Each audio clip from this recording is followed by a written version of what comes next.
Hey, there you are. Hello, Al. How are you doing? You still got Well, some I'm voice in doing your a lot right better back? this afternoon. You know, the my escapades with Teams this morning sort of reminded me of why support exists. Oh, Tech, well, I have to tell you, I think I'm going to have to leave Teams and come back because I'm sharing my screen this year and I'm going to need to drop and come right back. So will you hold just a moment for me, my friend? sure, absolutely. What do you think? I'm going to go away for an hour? No, I don't think so. Yeah. All right. I'll be All right right. back. Okay. So I will tell you that unfortunately, the judge, Aoyon Chowdury from Cadence, that was going to assist with this presentation and guide you through the site, had a family emergency. He's gonna have to spend all week dealing with it, so it's a big deal. And he's not able to do it, so I'm filling in, and which won't be quite as good because I didn't judge the site and I don't know it as intimately as the judges do. But Christine is able to help me out. So between the two of us, hopefully, we won't put you to sleep, and we'll have give you a good tour. Yeah, So that work, Christine? it works great. So let me see if I can share our customer portal and we'll start talking about it. Okay, So let me know if you can see it. I can see it.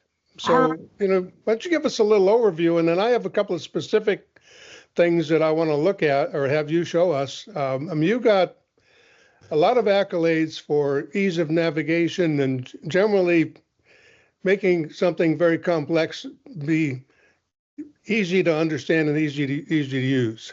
Thank you. Well, hopefully what I'm sharing on my screen, because I can't quite see what I am sharing, is a vision of the old customer portal, the way it was in 2010.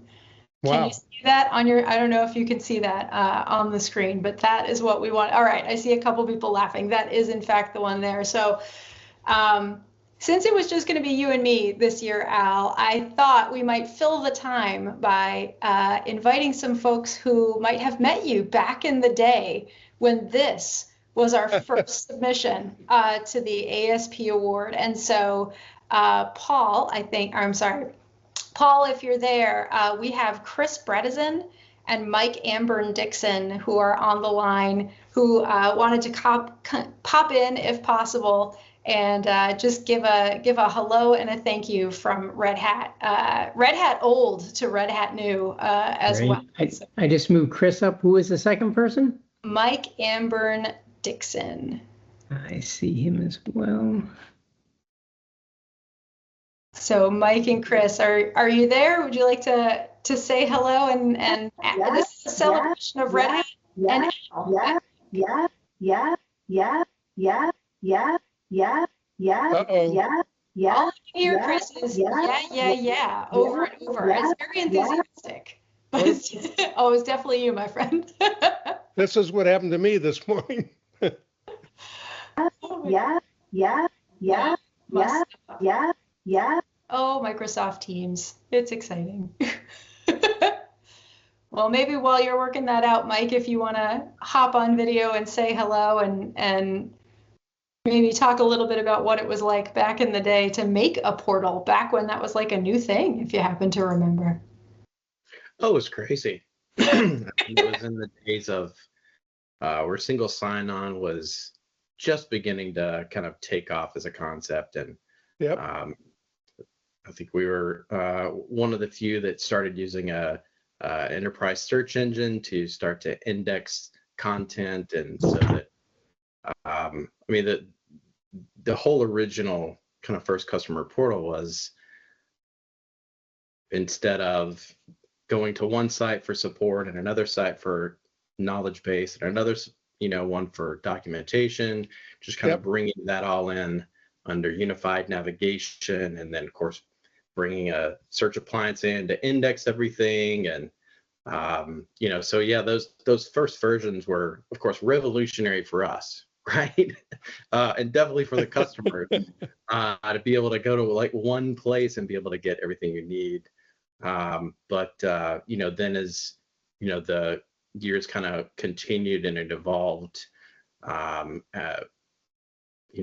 in kind of our own flavor of AI and machine learning back in the day, so that as customers came in and they described their problems, we could actually surface up potential solutions before they even kind of created a case. And a lot of the way that we implemented KCS, so that every single case was either already solved with an issue that we could put in front of the customer, or if it wasn't, by the time that case was finished, it became a K-based article to make sure that the next person that had that issue saw it. So,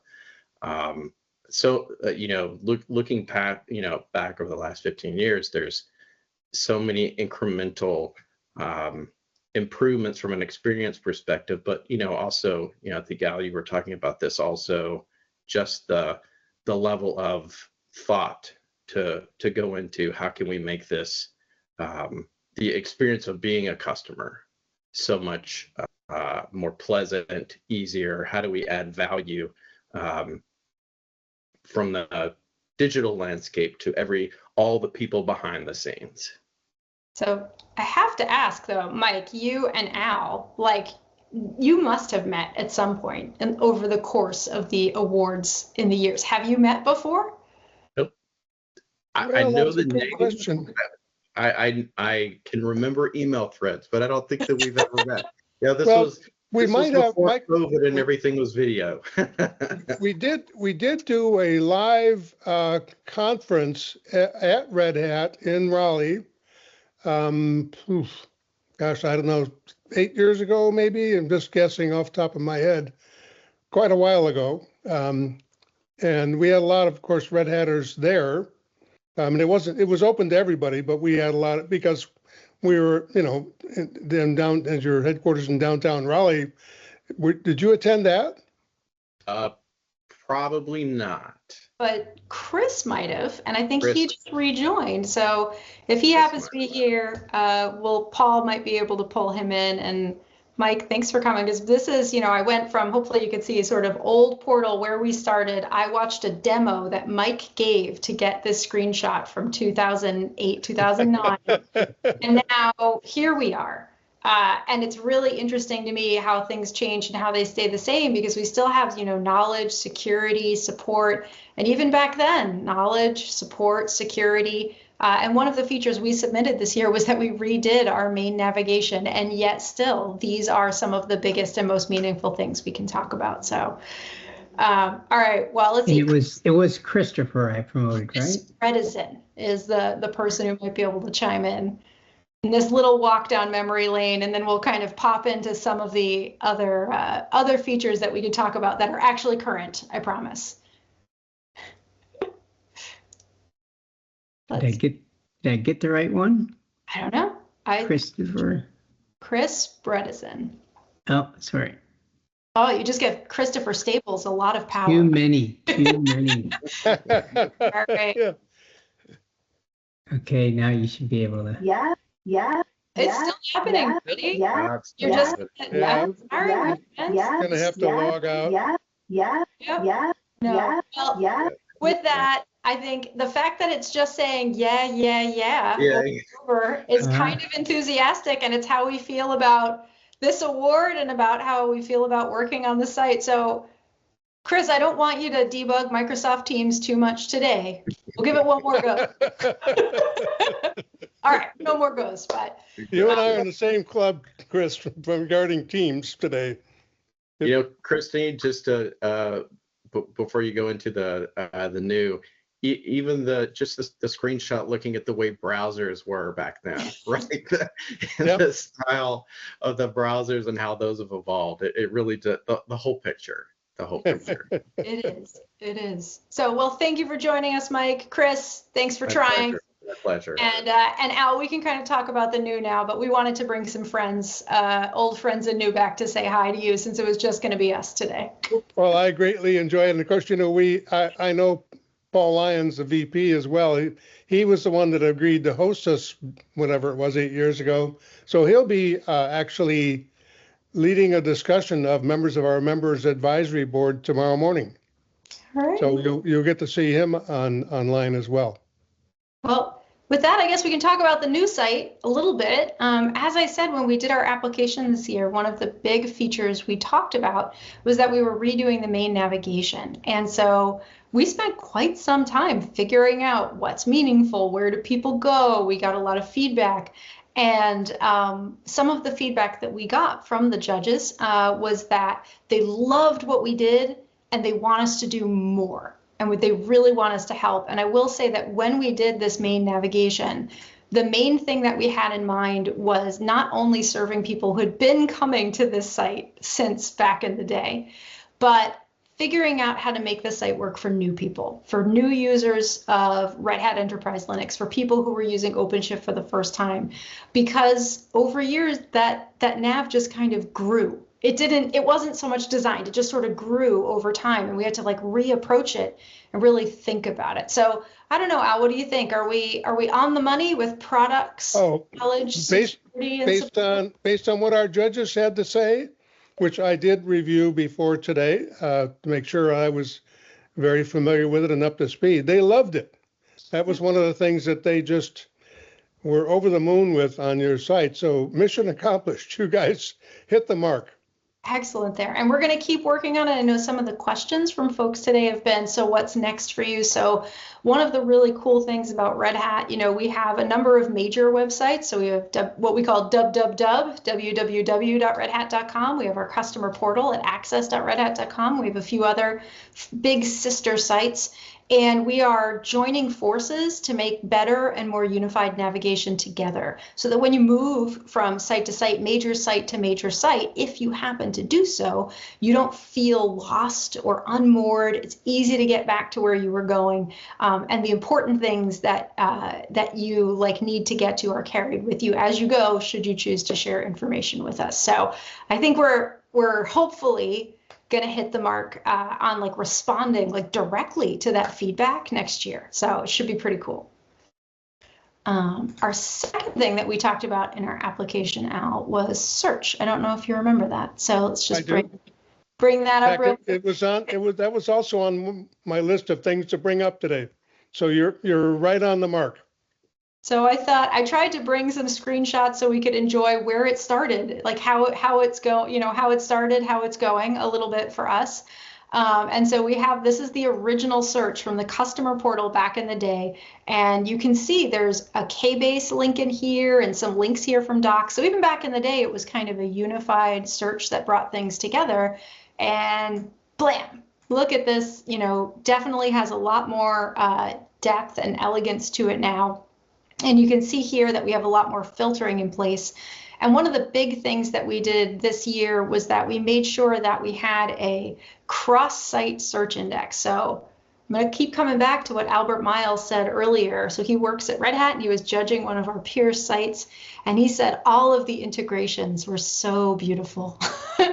And so this search is very integrated. And so one of the things that we did was we set it up so that if you have, if there's something that you're looking for, I just chose the word neural to look up here. You can see that this is certified hardware and a container repository and a solution from our KBase. They all appear together in the same search index. And when you click over, you can see that this is an AWS certified thingamajiggy. That's a technical term, I think. And one of the things we had to do was make sure, though, that when we were pulling all this data from 6 different major websites at Red Hat, that we all had the same list of products, because otherwise this list of products started to have maybe not typos in it, but someone would abbreviate it, someone wouldn't, and we'd have slightly different things. And so we had to make sure that we built a central product name deduping service in order to just make cross-site search really functional. And that was something we really spent some time on this year, and it really pays off across all of our content. So we say things like, it doesn't matter how great the content is or anything is, if you can't find it or get to it, it doesn't matter that you made it. So we spend a lot of time focusing on findability. So what do you think, Al? How did we do? Absolutely correct. I mean, one of the big problems in the industry is just, and there's often a lot of acquisitions. You guys were acquired by IBM. Up until a year or two ago, they had 18 different VPs of support. They had a lot of different product lines all over the place. All those support websites didn't look the same. And then within those support websites, sometimes you were going through, looked like different countries almost as you move from one part of the support website to another. And I'm not criticizing IBM particularly, I'm just saying this is an industry problem. Acquisitions are common, and I don't have a problem with those, but when you're trying to have a consistent look and feel and consistent operations, how you do things, consistent search, it's a big deal. And it is incredibly complicated to get it all integrated and allow people to use it and not feel like they're entering, different countries and just totally different arenas to try and get the answer to their question. Yeah, I mean, because like the worst thing that happens, like we often try and put ourselves in the mindset of someone who is having a really, really bad day using our products. And so if you're having a really, really bad day and you show up at the customer portal or one of our sister sites, ideally at some point in the future, and you try and search about how to solve that problem, the last thing we should do to you is make you feel like you've accidentally gone into the wrong place. Like we want you to feel like you are constantly moving forward to narrow in on the fix that you need. And if you can't find a fix, you will find a friend and we will help you get through it. And so that is like what we aim for. And, sometimes when we abstractify it, and we say consistent look and feel, we don't remember that it's because inconsistency can make someone be like, wait a minute. Like, did I accidentally leave Red Hat? Like what's happening? What just happened? I know. Don't you hate that feeling?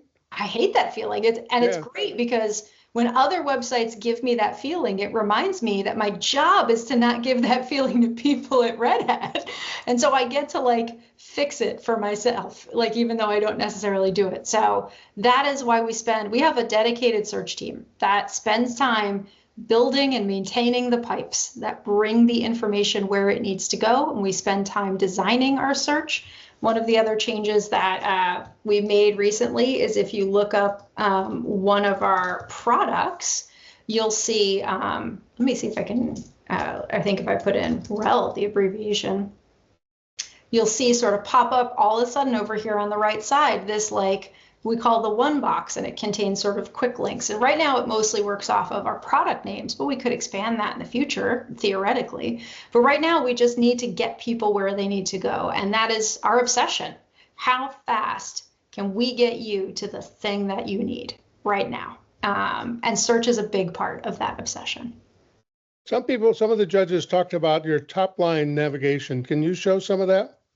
So sort of like up here with our top line, you mean with that? Yeah. One of the pieces of feedback that was really interesting was someone was like, why do you need 2 lines? And I was like, yeah, great. You think you're right. Maybe we don't need it. But like I said, one of our worries is that people who have been coming to the site for 10 years, 14 years at this point, they just have it ingrained in them to go to the upper left and click on subscriptions, go to the upper left and click on downloads. And so we're trying to make these changes in such a way that we're sort of like taking care and bringing people to the new world. And we're not introducing so many changes at once that we really lose people who depend on it. So right now you can see subscriptions, downloads, the Red Hat console, which is where you manage your sort of SaaS projects and managed services over there, and then get support. And so if you come to the site, we want to help you self-solve because that's the fastest possible thing. Like if it is just tippity tappity tippity and we just have to give you instructions and you fix your own problem, everybody's happiest because then you're in and out and done. But if you need to go to support, you can simply click right through and you can go right to opening a new case. This kind of tells you like what types of things are available to you as someone who goes to support. And then I think it applies to the second line as well. It does. Yeah, I think so.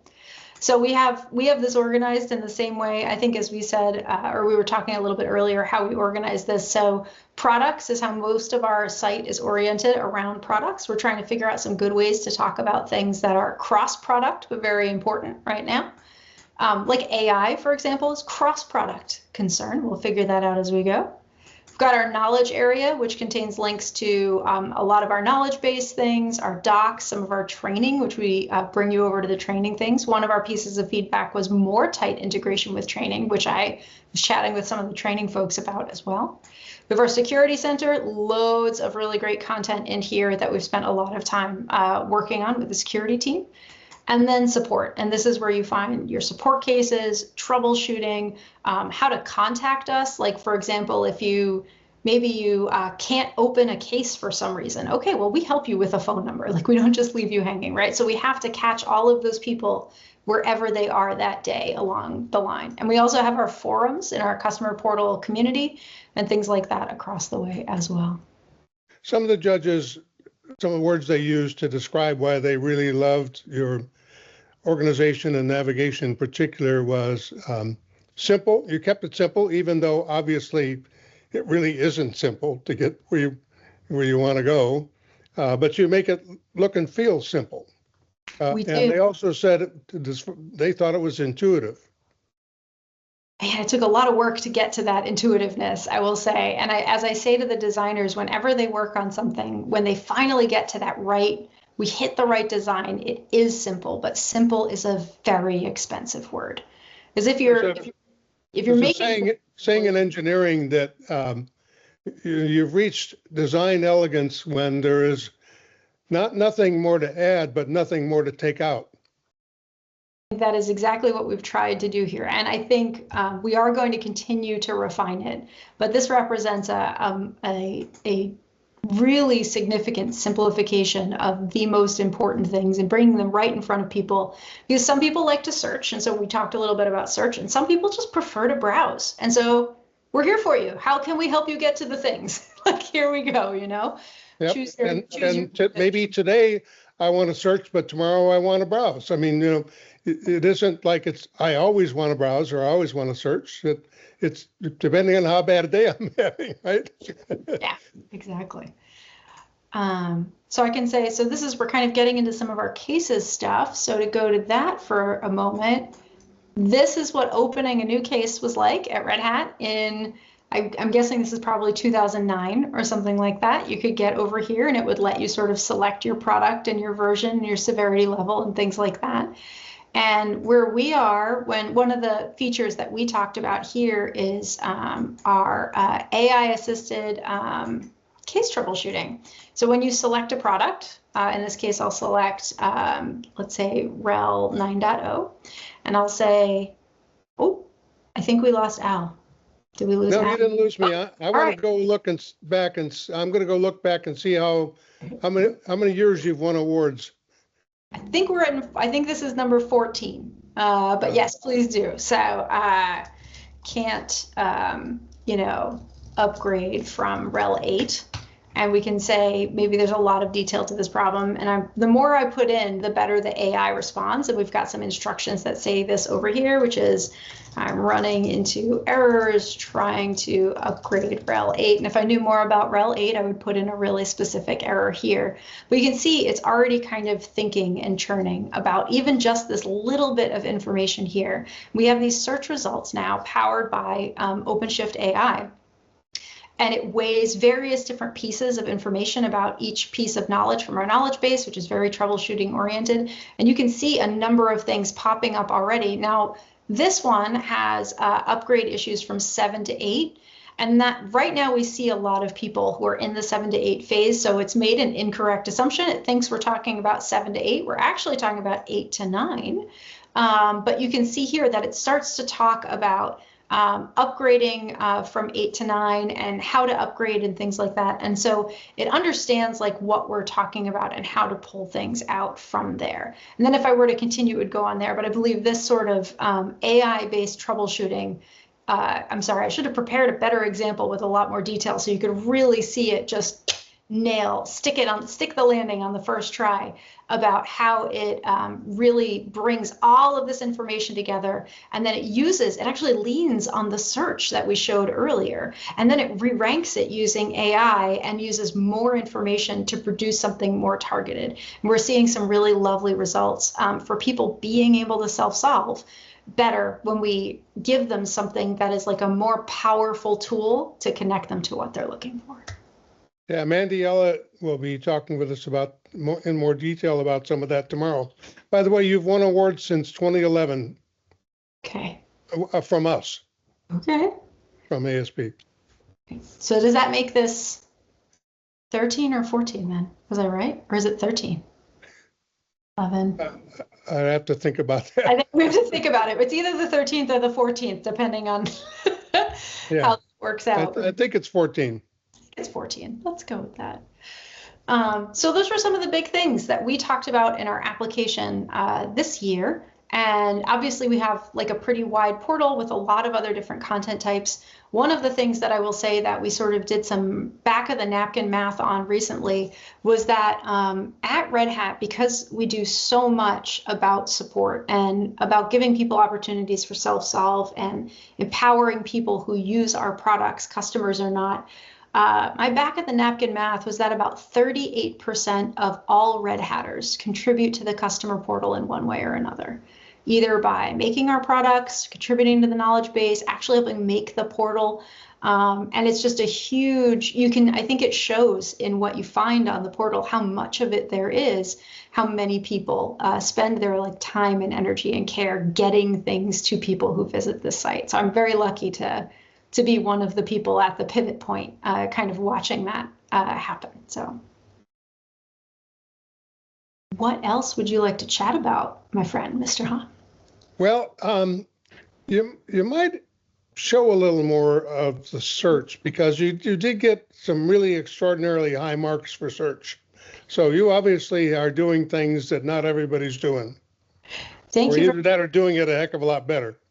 Well, we have a expert on the call. His name is JP Sherman. He is actually the leader of our search area. And so I can certainly talk a little bit more about search. One of the things I will say about our search is that it is one of the most measured and meticulously measured experiences on the customer portal, or I think across all of our websites as well. So if we're talking about like upgrade Rail 7 again, we really undersold the metrics, I think, in our application this year about how many things that we measure when it comes to search. In terms of, we measure the efficacy of it, we measure what people are looking at, how often they click on the first thing, whether or not they sort of stay when they go through, whether that feels how even we define a successful search and things like that. And it is something we are continually refining. We recently started testing out some snippet generation as well, to make sure that this sort of context that's presented here to our users is sort of the best possible context that can be presented to them. And a lot of the stuff that we talk about using when we talk about generating things with AI is we want to use AI to automate boring, terrible parts of people's jobs, as opposed to really interesting, fun parts of people's jobs. And so no one loves writing 250 character search snippets. And I think that is a boring thing that we can take away from people and instead improve by making it something that is generated by AI. So we're starting to test that now. And as I mentioned, we have a whole bunch of filters available here on the side. We primarily have product and content type. We have a lot of different things that pop in here over time, and we're continually expanding this and refining it to make sure that it represents what people are looking for and how we can show them the things that they need when they get here. So, Christine, can you see the Q&A? I could if I went and looked at it. Oh, you don't have to. I can read them. We have a couple of questions. It might be a good time to take a couple of them so we don't wait till the end. Sure. Chris Staples, who got promoted instead of your Christopher, just said, I see 4 top resources, which we talked about how simple it is. And where did the fifth most important resource go? How did you prioritize? Sure. How did you get from 5 or 6 or 7 down to 4? Yeah. Data. So I see the last part of Chris's comment for anyone watching this video later is we have 10 resources and some groups are asking for more. And so one of the things that we did when we worked on the main navigation is we emphasized as a part of like the business practice of working on it that the main navigation is not owned by any one individual content contributor. It's not owned by an engineering team. The security part of our main navigation is not owned by ProdSec. This is not like by product security, our department that manages it, because people do want to put more and more and more into the main navigation. And a lot of the problems that we run into internally, or when we frustrate people, you know, a lot of the job is saying no, because by saying no to the 10th most important thing, I am making sure it's easier to see the second and third and fourth most important things. Yep. You know, clutter detracts from everyone. So depending on what that 10th most important resource was, it might have made it into one of the other tabs, as opposed to being one of literally the top resources if you are a human being who is looking for products. The way we got there was we did a lot of analysis. We did competitive analysis. We looked at where users were going. We did some tree testing where we prompted people to test some variations of our navigation so we could see, we would say like, imagine you are a person who is doing X. How would you get there using this navigation, right? And so we did all of those things together and came back with data. And I will say, Chris, even though things were taken out of this navigation, when we implemented this, as compared to what we had before, one of the success criteria that was fulfilled was no screaming. Like nobody yelled. We didn't get a lot of complaints. Nobody said put 5 more things in, because they saw this and they could see that it was very thoughtfully done. It was very tightly managed. It was very clean. It was very clear. And so when we did this, we did not get requests. I did not get a single request from anyone asking me to put resources 5 through 10 back in. Wow. That's incredible. You know, I think saying no and making it stick is one of the hardest things you can ever do. It is. We have a related question. I don't know if you can see it, but talk about, with all the changes from 2010 till now, basically, how did you get there? Was it a council approach or individual teams? And it may not be the same for each of those years. It is not. Very well said, Al. It is not the same thing over the years. So I've been working at Red Hat for about 4 years now. And there are certainly, like you saw folks kind of predate me pop onto this as well. So the process, I see it's Yulia who's asked this. The process has been different depending on which piece of the thing it is. Over time, we have adhered to a couple of really strong principles that have like seen us through and helped us continually refine towards being a site that matters to people and towards being a site that like wins this award because we put the time in, right? We adhere to Red Hat's brand principles. Like, for example, we want to be helpful.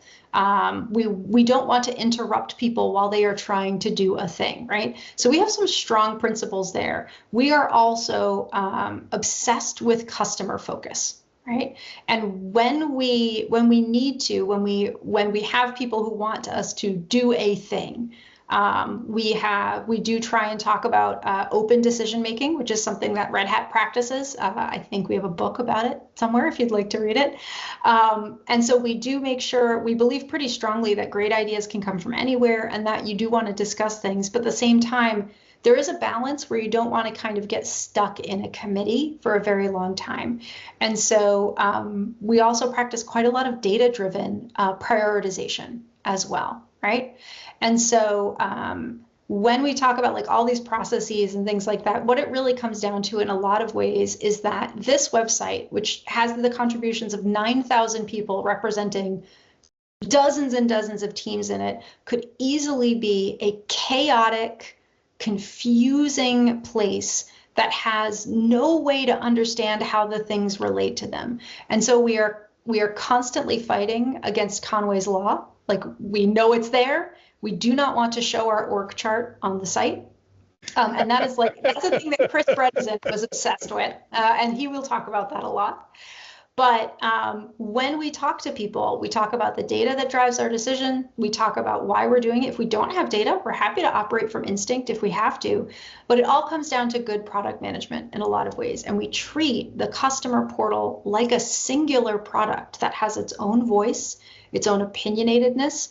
And I like to say that our goal is to give people the feeling of, welcome back, we know you, we can help.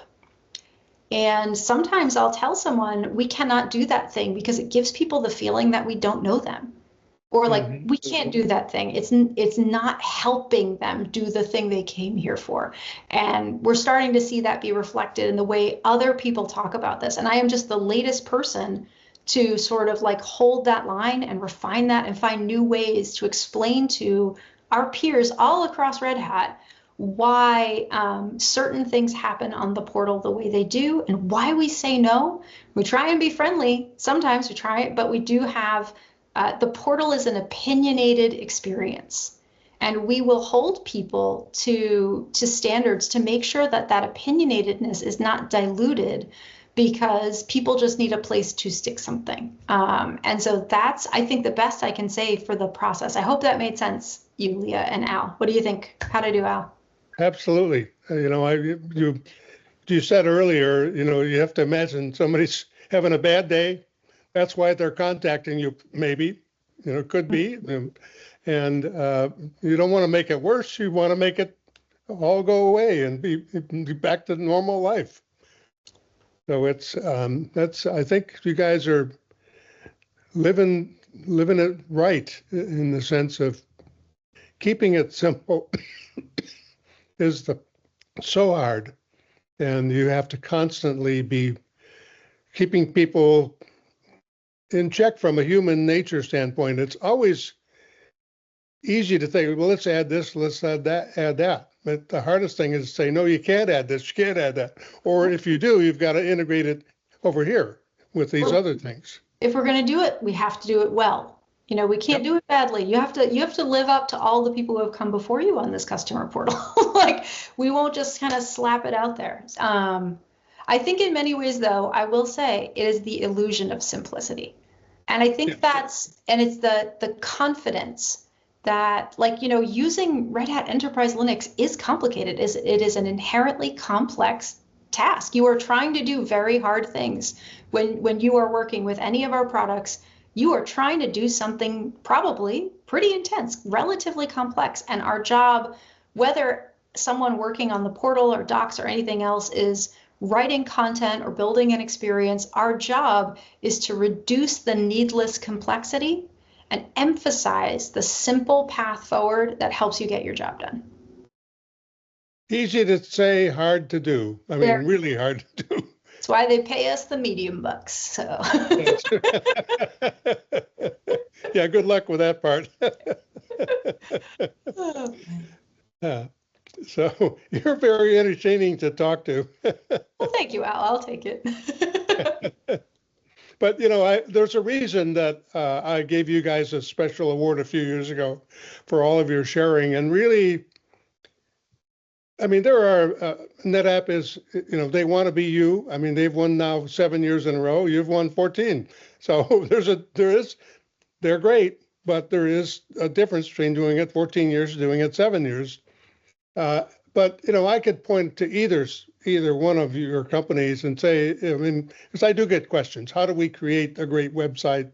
We're starting out, or I just took this new job and their website is crap, and what do I do with it? And I just tell them, get these reports. If you become a member, you get them for free, and you can get an individual membership for $220 and get all the reports going back for, I've forgotten how long we go back, 20 years maybe. I mean, we've been doing this actually for 27, but we don't list all 27 years worth of reports on the site anymore because they're probably not as, the 27-year-old reports are probably not as relevant anymore. Yeah, if you're giving feedback on this, it might not be as relevant today. But I mean, some No, of the but read the last 3 years worth of reports, and particularly look at Red Hat's entry and maybe NetApp. Mhm. You know, and there are some newer companies coming along that are maybe a couple of years from now, I'll say read theirs. You know, we saw a good presentation of AI use from Automation Anywhere today. So maybe they'll get up there. But really and truly, I mean, you know what you're doing, and it shows. And it's hard to go 0 to 60 in 1 second. You can't, you know, how do you do all that? Now, there's some people out there that are really good. Well, I won't go into that, but Well, I'll add to that if that's okay, which is for anybody watching this or watching it later on recording, Yep. you can get a free developer subscription to Red Hat.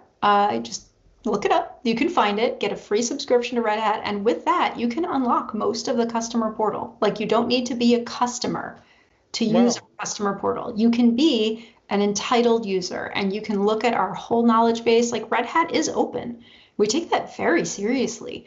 And so for certain things that are gated, most of those gates can be unlocked if you would like to try a free subscription. And I mean, you'll also get Red Hat Enterprise Linux if you give it a try. And so but if for someone on this call who is designing a site and wants to know what it looks like behind the scenes, like that gets you like halfway into the backyard. You see a lot of it if you do that as well. So pro tip. Well, I have to laugh at when you said open because, you know, you're probably the biggest business that ever came out of open source. I believe so. Yeah. I recall when I first started running this activity that you had trouble finding a copy of Word because you know it was proprietary and you were all open source, and I didn't have all those open source things. I had Word and I needed to edit some of the stuff you sent me. It was, and you did get it to me, but it took a week or two for you to find somebody that had a copy of Word. It was just kind of interesting at the time to see the cultural differences for a true open source company. It's true. Yeah, we still have that problem sometimes when when a Word file is required for something. It's like, ooh, all right. Hopefully, something we have can save as Word format. But yeah, there we go. Any other questions? I'm not sure where we are at on timing. I'm afraid I have lost a little bit of track of that. We're okay. We have about, I think, 10 minutes if I'm reading it correctly. Okay. I need new glasses, so I've got to look carefully. Okay. Yeah, we've got about maybe 10 minutes max before we make the next transition. And let's call for Q&A. Let's call for questions. Please ask us a question. Hit your Q&A button and type one in. We'll be happy to respond. So, you know, actually, I'm delighted with your sort of contrasting 2010, 29, some of those old things with the current one, because, you know, that's, again, you guys have been going down this road a long time. You have a lot to share, and my gosh, it's good to look back and see how far you have come.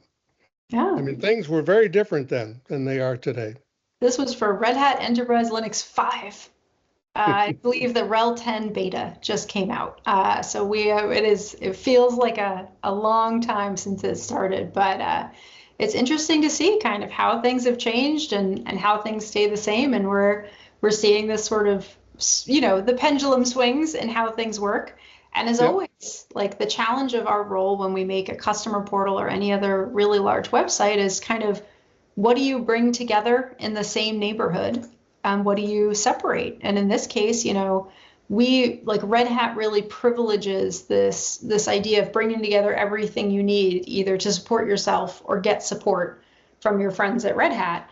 And that is why all of these things are sort of unified together in their own space. And you might see, you know, other companies have other things. I see we do have a question about search personalization. Does your search personalize to the point of using a customer release? Let's demonstrate what that looks like. So a customer by customer release, David, I suspect maybe you mean sort of like a version of, I'm not sure what you might mean. Would you mind dropping that into the chat, my friend, like what a customer release means there? I think it could mean Probably a new version of the software, I think. imagine so, right? Like, so,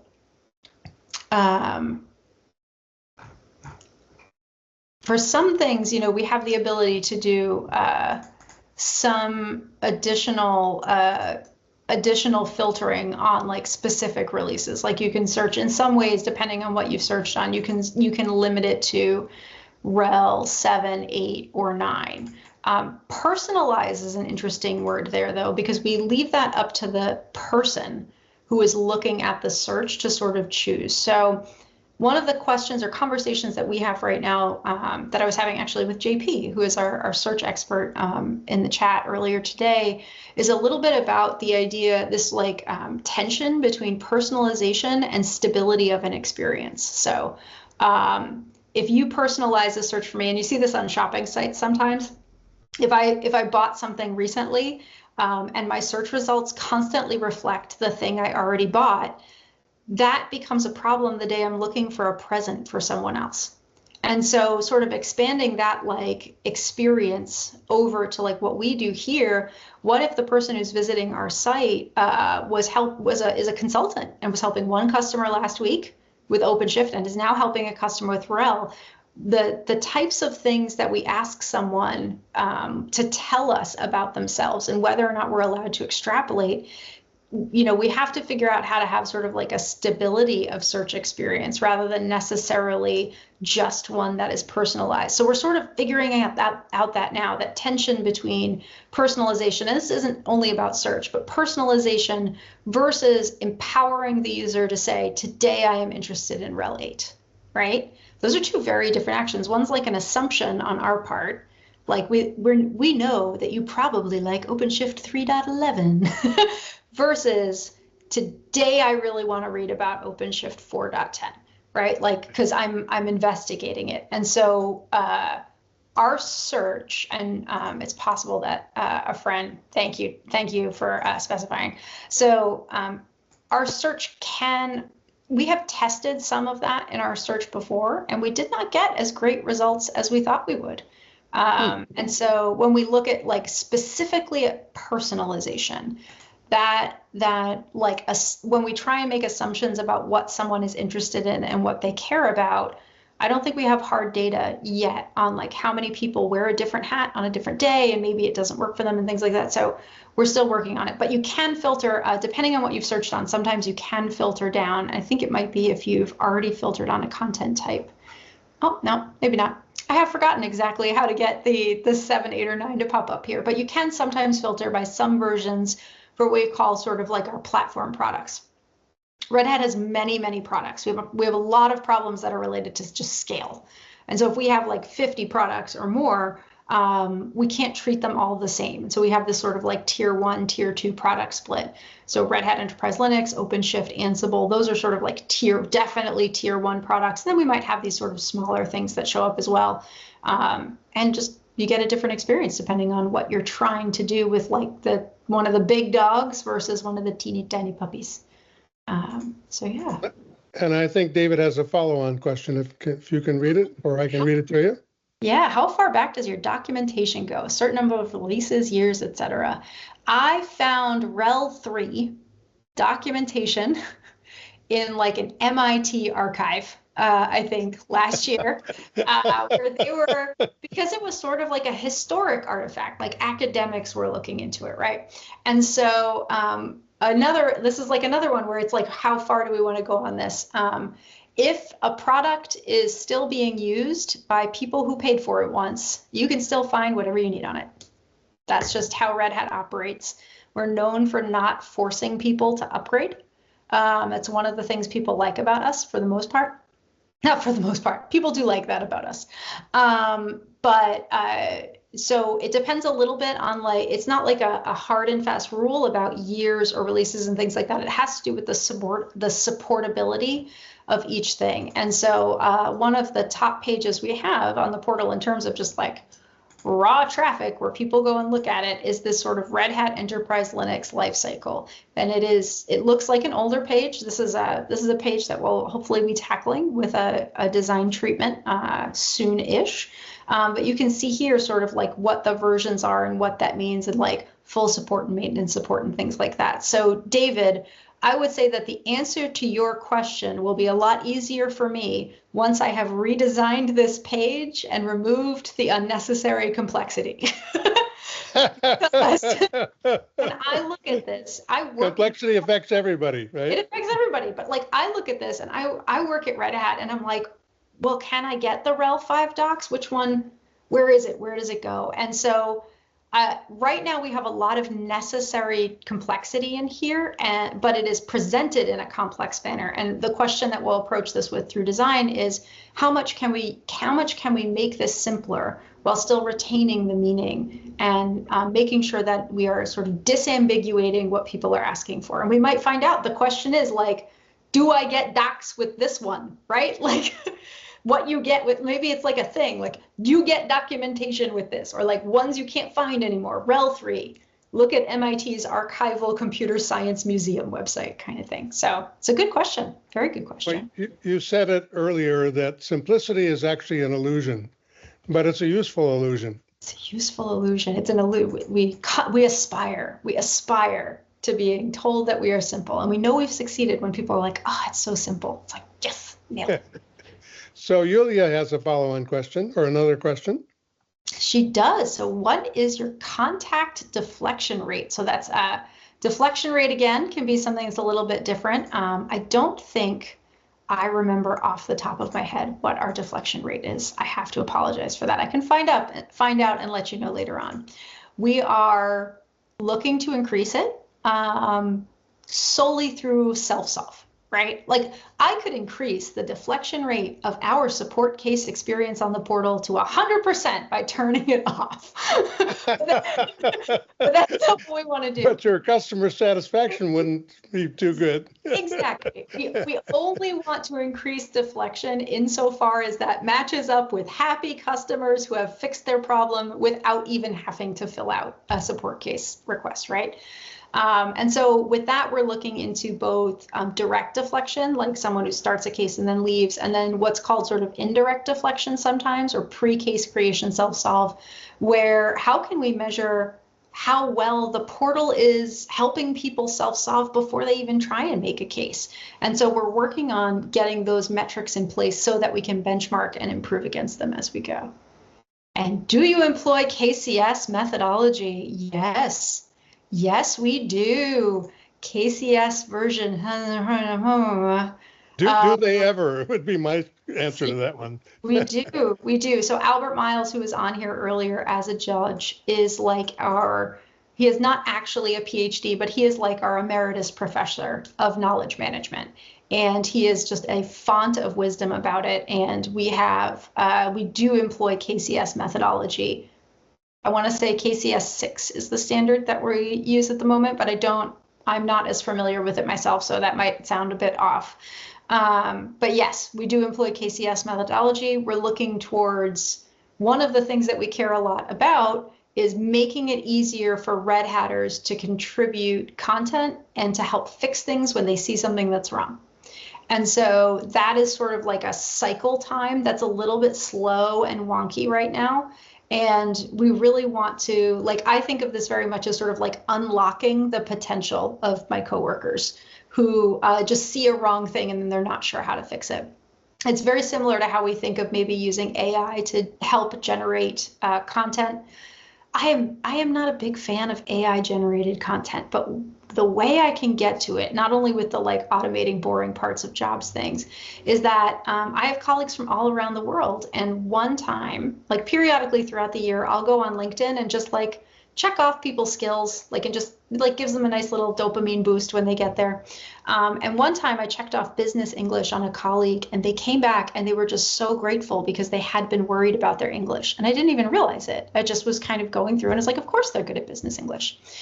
And so that's always been in the back of my mind when we talk about Gen AI and knowledge-based solutions, is that are there people who want to contribute more content to the portal, who work at Red Hat, who worry that their English isn't good enough, or that their grammar isn't good enough, or they're not good enough writers. And that's where I can get really into Gen AI, helping unlock people become writers who are worried they are not ready. So Yulia, I hope that helps answer your question. I feel like we might be close to time now. Yeah, we are pretty much. I'm sorry to have to cut us off. And truly, you have been delightful. You're very, your communication skills are great. Well, and you make topic, some people can make some of this stuff pretty boring, to be honest. I mean, if you get too technical and you don't enliven with it a bit of humanity, but you really brought it to life, and I appreciate that very much. One of the things I do when we do webinars, I always interview people rather than letting them do endless PowerPoint presentations, because I kind of like to show off the fact that even technical people have personalities. And you demonstrated that today in a very wonderful way. So, Christine, thank you very much. It was very enjoyable and very informative. You can respond back into the Q&A if you want on that one question. And I'd like you to, unfortunately, turn off your device, and we'll move on to